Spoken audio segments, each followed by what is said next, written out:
morning and welcome to Bangladesh Window.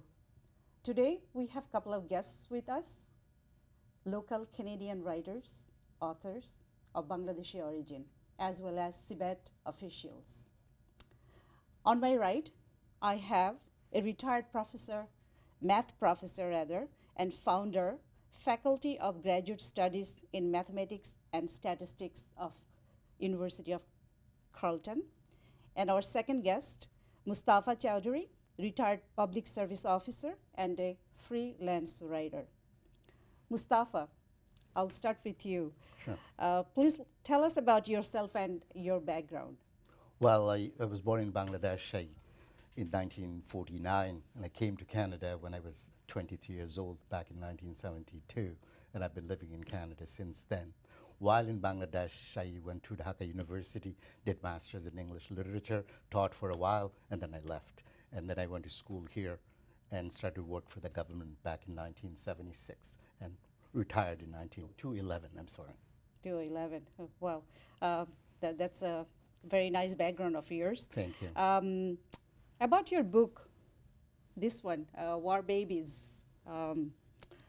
Where did you get the idea of writing of this subject? Tell us about your experience and your writing experience on this book. Well, I wrote this book. It took me about 20 years to write this book. I was working for Heritage Canada at that time. I was working on children of mixed marriage, their identity. And I ran into a document which actually included the babies who were adopted in Canada in 1972. And I was interested in that. That triggered my interest. So it took me a while to write that. And I met these people, adoptees and their adopters, and started to work on it. It was very difficult, but I was able to complete it in 20 years. Well, that's great. I love your covering page. It's really nice. Where did you get the idea to get this one? This was from the publisher, actually. We talked together. It was publishers. If you look at it, this is the fetus. This is the babies who were born, and this is the Bay of Bengal, and this symbolizes blood. That's about it. And I see that you have another book here in English, Picking Up the Pieces. Right. Can you tell us why you have two Sure. different books, different coverage page? Sure. This is the book. Its title is Picking Up the Pieces, 1971 War Babies Odyssey from Bangladesh to Canada. This was published in the United States, but it is available only in online. So I want to do it in Bengali as well. So I thought I would do one in Bengali for people in Bangladesh. So I did this one. But because it's online available and it's kind of hard for the shipment charge, so in Bangladesh, the same publisher published the same book with another name, Unconditional Love. So it is available for people in Bangladesh at an affordable price. That's very nice to know that people who can enjoy reading in Bangla, they can avail the Bengali book, and whoever would like to read in English, they also have that. And I know that you actually started writing in English first, and then eventually you translated into Bengali. Into Bengali, I did it myself. That's very nice, remarkable. I come to Dr. Saleh now. Dr. Saleh, you have been a professor for a long time, and obviously you have conducted researches, written articles, books. Please share your background with us, our viewers, about your writing experience. To begin with, I should thank the CBET for inviting me for this purpose. I was born in Bikrampur, Dhaka in 1932, and I spent most of my growing up period in Kumilla. And after graduation, I came to the University of Dhaka, finished my master's. Then in '61, I moved to Ottawa and studied my master's and PhD in the University of Western Ontario. And subsequently, I became a faculty of University of Western Ontario and then Carleton, Canada.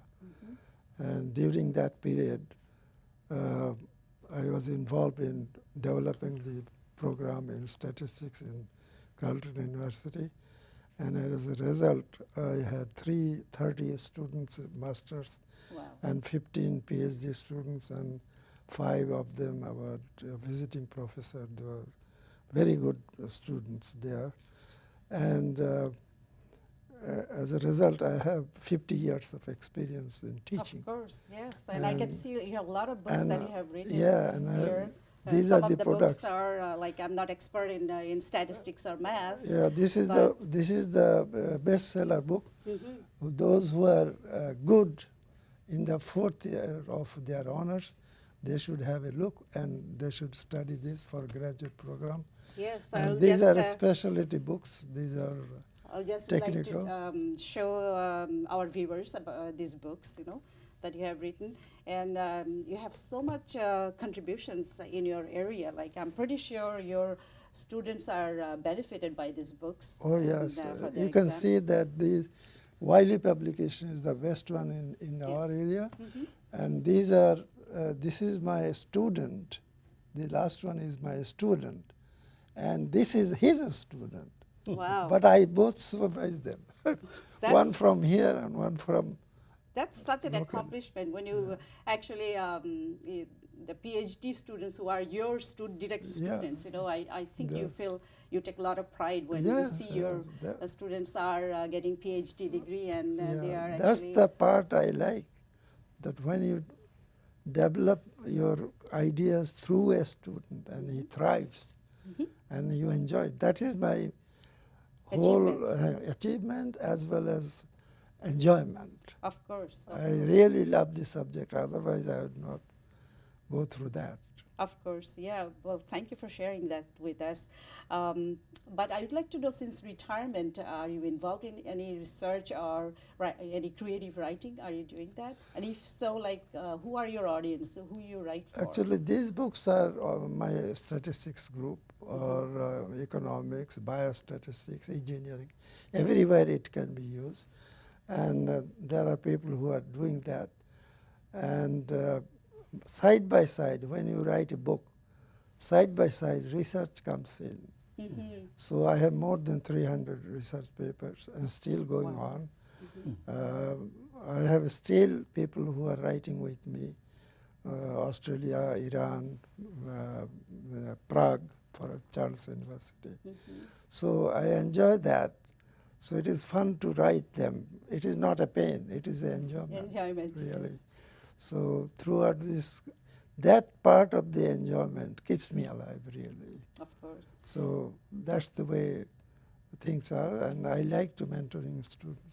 I'm looking for students all the time. All the time, yeah.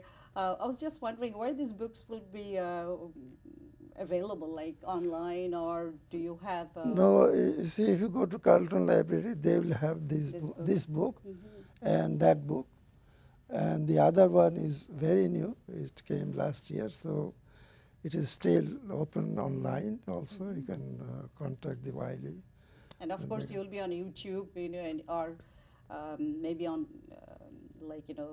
internet. Anybody go and search under your Yes, name yes, will be yeah, getting all the popped up, papers yeah. and popped up, and They can Google my name yeah, easily. that's yeah. true. Yes, Right. that's such an achievement.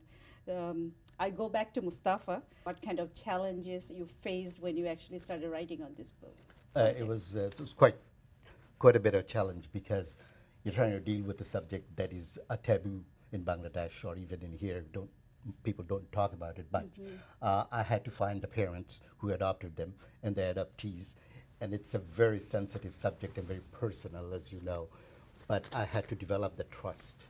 So it took me a long time to develop the trust. Once we had the trust and friendship, they opened up, they talked about it. People don't want to talk about personal life. I asked one couple about the experience. She said it was like having a labor pain, but I don't want to talk about my labor pain in public.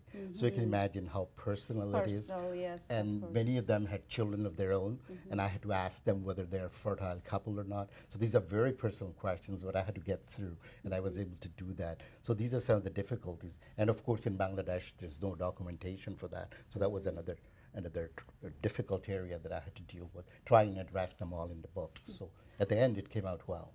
Did you ever have difficulties interviewing these kids, when you were writing the book? Yes or no, they are very much interested, but culturally they're very different. They're raised here, so that the culture they have is very much Western Canadian culture, and I had to sort of go in and probe into their personal life, and this is where it is difficult. Where do you draw the line?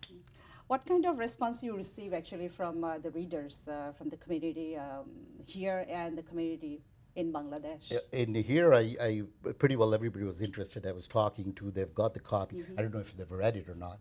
But in Bangladesh, I was interviewed on TV, and there was a huge media coverage, and I was very encouraged to do that. There's a lot of young kids growing up now. They're asking about this. This is a subject that hasn't been addressed. I'll go back to Dr. Saleh.